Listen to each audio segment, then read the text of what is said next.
রাধে রাধে, নমস্কার। সঞ্চিতাস ব্লগে তোমাদের অনেক অনেক স্বাগত ও অনেক অনেক শুভেচ্ছা। তো বন্ধুরা, তোমরা সবাই কেমন আছো? ভালো আছো তো? নিশ্চয়ই খুব ভালো আছো। আমিও খুব ভালো আছি। জানো তো, শরীর ভালো না থাকলেও একবার অন্তত বলতে হয় যে আমি ভালো আছি, তাহলে মন ভালো থাকে, আনন্দে ভরে যায় মন। আর মন ভালো থাকলে শরীরটাও ভালো লাগে, শরীরের ব্যথা যন্ত্রণা সব ভুলে যাওয়া যায়। তো বন্ধুরা দেখো, আজকেও ফার্স্টে আমি ঘরটা ঝাড় দিয়ে নিচ্ছি। ঘর ঝাড় দিয়ে নিয়ে তারপর ঘরটা গোছাবো, মানে যা টুকটাক কাজ আছে সেগুলো করব। তো আগে ঘরটা ঝাড় দিলে পায়ের তলাটা পরিষ্কারের উপর পড়ে, তো বেশ ভালো লাগে। আর যদি তা না হয় পরে ঝাড় দিই, তাহলে ঘর গোছানোর পরে ঝাড় দিলেও অতক্ষণ ধরে ঘর গোছাতেও ভালো লাগে না, মনে হয় যেন কখন ঝাড় দেবো, তাড়াহুড়ো করতে হয়। তো আগে একবার ঝাড় দিয়ে নিলাম, তারপর কাজ করার পরে আবার ঝাড় দিলাম, দরকার হলে মানে যদি দরকার হয় তাহলে আরেকবার ঝাড় দিয়ে নিলাম, তাহলে আর মানে এরকম একটা ভালো না লাগার মধ্যে থাকতে হয় না। তো বন্ধুরা, আমার ভিডিও তোমাদের কেমন লাগছে তা তোমরা আমাকে কমেন্টে অবশ্যই জানিও। ভালো লাগলেও জানিও, আর যদি ভালো না লাগে, কোনো কিছু ভুল মনে হয়, তাহলেও তোমরা আমাকে জানিও।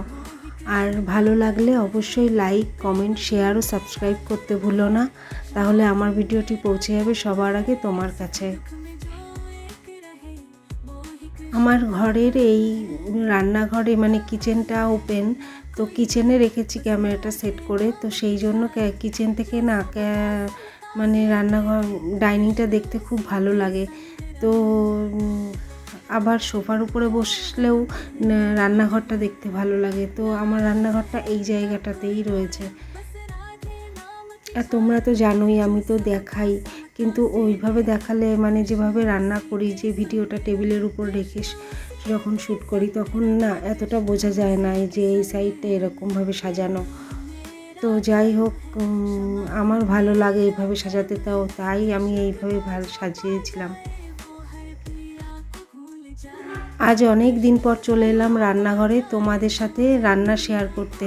তো অনেক দিন রাতের মাছ রান্না করা হয়নি, তো আজকে আবার মাছ নিয়ে এসছে, তো রাত্রে মাছ রান্না করব। তো মাছগুলো আগে ভেজে নিচ্ছি। 4 পিস মাছ নিয়েছি, তার মধ্যে 2 পিস আগে ভেজে নিচ্ছি, তারপরে 2 পিস আবার ভাজবো।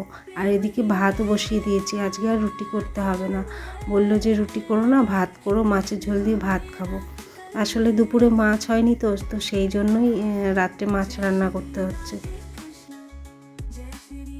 তো বন্ধুরা, আজকে না আর ভগবান শ্রীকৃষ্ণের কথা আলোচনা করছি না। তো না বললেও একটা কেমন খালি খালি মনে হয়। আবার ভাবছি যে না থাক, আজকে আর বলবো না, আজকে একটু গল্প করি। তো সেই জন্যই আর ভগবান শ্রীকৃষ্ণের কথা বললাম না। তো যাই হোক, তোমাদের যদি ভালো না লাগে তাহলে তোমরা আমাকে কমেন্টে জানিও যে ভগবান শ্রীকৃষ্ণের কথা বলো দিদি, তাহলে আমাদের খুব ভালো লাগে। তাহলে তোমরা আমাকে কমেন্ট করো। আর আজকের ভিডিও আর বেশি লং করছি না, এখানেই শেষ করছি। তো আজকের জন্য এ পর্যন্তই, টাটা।